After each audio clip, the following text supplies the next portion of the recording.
For being sick last month. I'll take that, that's okay. So I have the story of the turtle who talked too much. And I've been listening the past couple of months at chapter meetings saying, make it your own, make it your own, make it your own, make it your own. And so immediately when I read the story, I thought, that's it, I'm gonna do it that way. And then I told my wife, she said, yeah, that's it. And then I wrote it all out and I chickened out.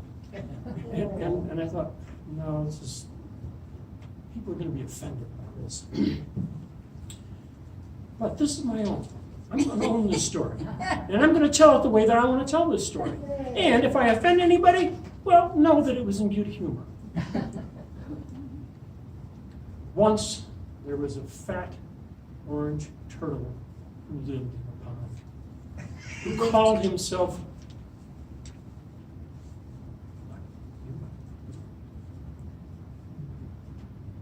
creative genius. It's not it, was it? What does Trump call himself? Smartest man. No, the genius part. Oh, a stable genius. Stable genius, thank you.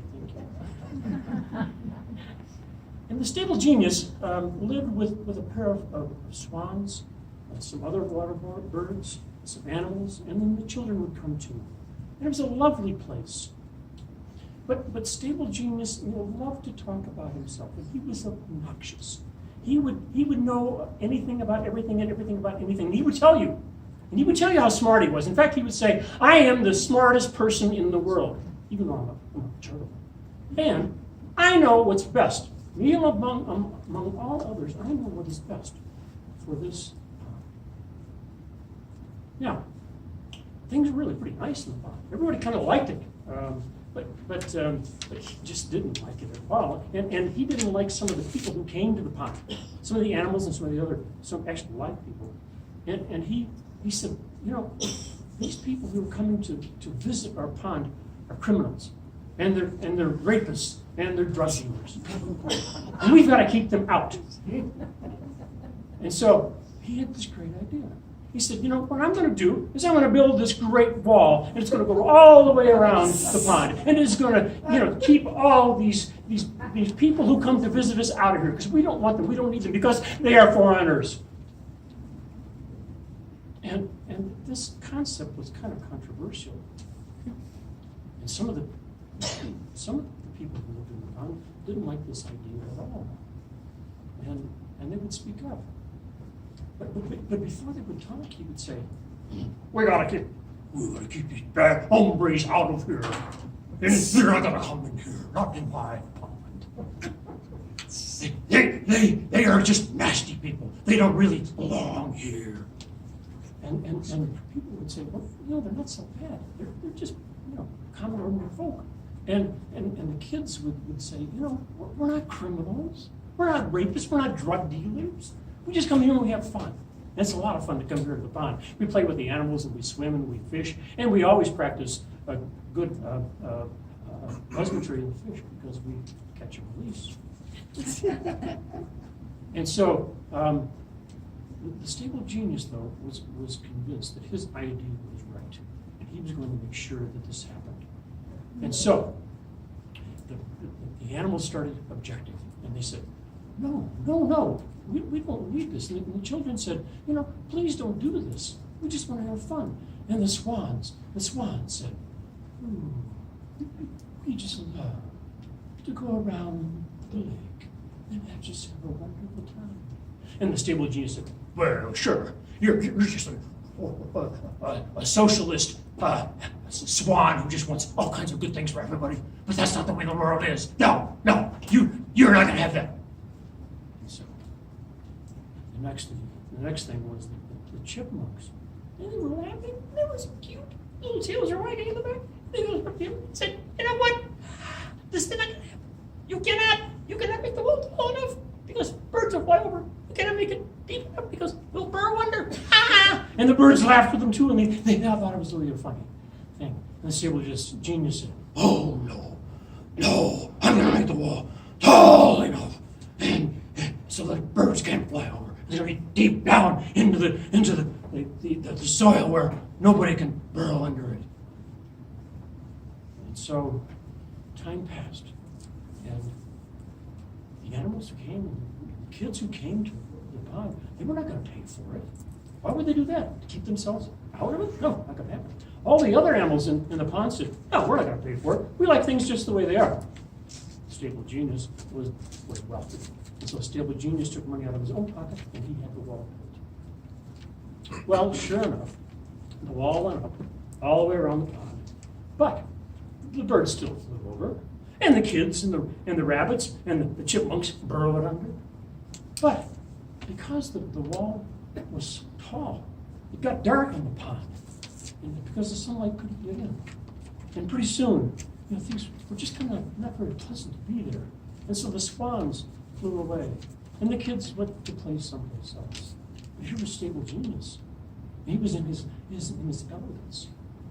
And because of global warming, the pond shrunk and shrunk and shrunk until there was just a little island where he kind of perched himself sometimes.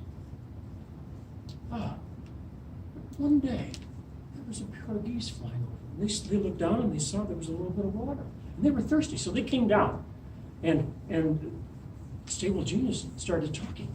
And he said, you know what? I built this great wall, and I'm really important, and I'm the smartest person in the whole world. And he went on and on and on. Finally, one of the geese said, hey, buddy, just kind of knock it out, would you? You're in a tough spot here. You really don't understand how bad things are for you. And I'll tell you what, we're going to let you come with us. We're going to fly over to the lake where we live, and you can come with us. And the Stable Genius says, Lord, am I stupid? Do I have wings? Well, no, of course you don't have wings. Well, we'll get you there. But, if you don't want to go, that's fine. We'll just leave you here. But we do have a golf course, and, you might want to consider taking some time off. And so the Stable Genius, he said, well, I think maybe I could take some time off. And I haven't had a vacation this week yet. And I love my golf. So one of the geese flew over and got a stick. He brought the stick back. And he said, now what we're going to do is we're going to hold the stick between our feet. And you're going to be in the middle. And you're going to clamp on with your mouth onto the stick. And we're going to fly off. But you cannot open your mouth and talk. You have to keep your mouth shut. Because if you don't, you're going to fall. And it's curtains for you, buddy. So that's what happened. They had the stick between their feet. And Stable Genius was glomming on to the stick, and off they went. And Stable Genius looked down. Oh, this is really beautiful. He loved all the mountains and the hillsides and the valleys and the river. But then he was distracted. There was noise down. Chipmunks. Hey, look at you, huh? You look so funny. You're so stupid up there. Yeah, you know what we're going to do? We're going to go over, we're going to crawl under, and we're going to fly all the way we want. And the Stable Genius said, he was about to say, no, don't do that. But he remembered he had not to talk. He wanted to tell them he was going to come back and they better not go there. So he let go. Pretty soon the swans were coming in and they floated around. And they looked at him and they were laughing. It was so funny to see this Stable Genius with his mouth on the stick. And the swan said, well, it looks like you finally found the way, the smart way to live your life and got out like we did. And thus, the Stable Genius was so angry, and he shaking his paws at him, and they were not afraid at all. In fact, they were laughing. They were having a good time at his expense. But he didn't let go. He didn't open his mouth. They flew on a little while longer, and down below were the children. And the children looked up at him. And they started laughing and laughing and laughing. Laughing and laughing and laughing. Na. You're up there, we're down here. We're going to go over and we're going to tear down the wall. And we're going to have a good time. He was incensed. And he opened his mouth before he forgot that he shouldn't do it. And he fell to the ground. He landed on his back. And his shell was broken into thousands of pieces. And he couldn't talk. And from that day on, that's the way turtles are. They have cracks on their backs, and they don't talk.